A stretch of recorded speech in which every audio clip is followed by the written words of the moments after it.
When trying to build a remote culture, it's easy to solve the wrong problem.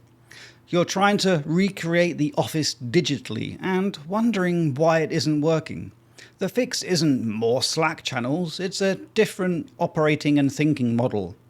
Yes, you can build a genuinely good culture with a remote team, but only under one condition.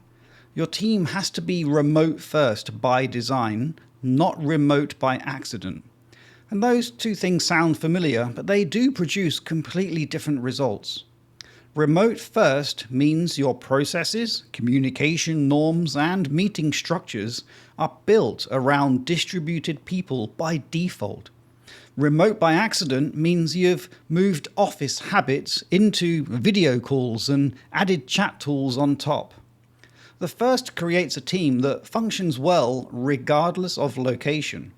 The second creates one where remote workers gradually become second-class participants.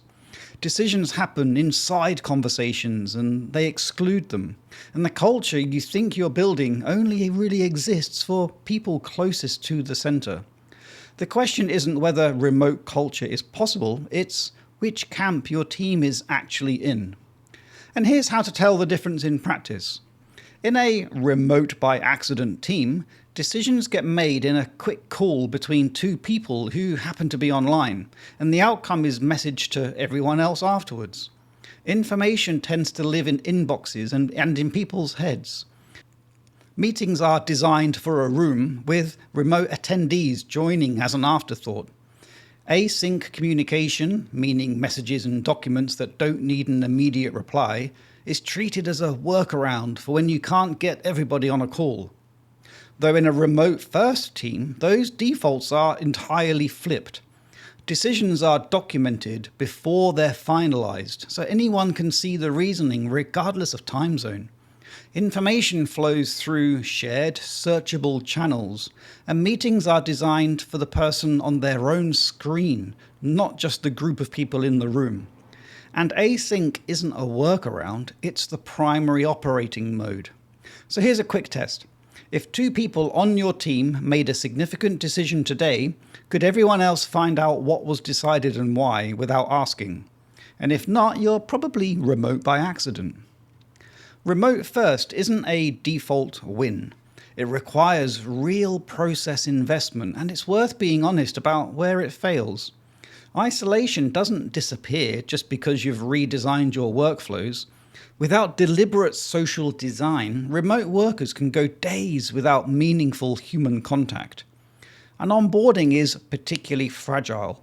New hires don't absorb culture by proximity, so it has to be engineered explicitly. And of course, not every role suits it either. Highly collaborative work with rapid back and forth problem solving, or teams where trust is still being built, can all struggle with async first communication. And the process investment is real. Remote first requires documentation, discipline, and consistent leadership behavior. Without that, the model drifts back to remote by accident almost immediately. So here's a single diagnostic you can run right now. Ask yourself, if your office disappeared tomorrow, would your team's core processes still work?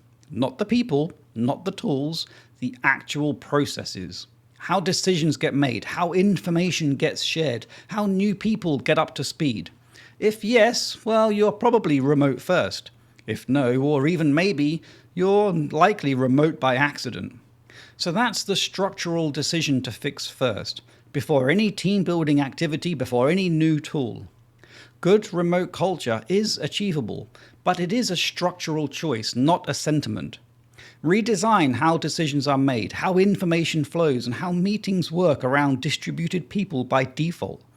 Do that first and the culture will follow. But try to build culture on top of office habits and you'll keep getting the same result. If that was of value, subscribe to the channel for one real business question answered every video. For the same clarity in writing, the website and newsletter is at 5minutebusiness.com.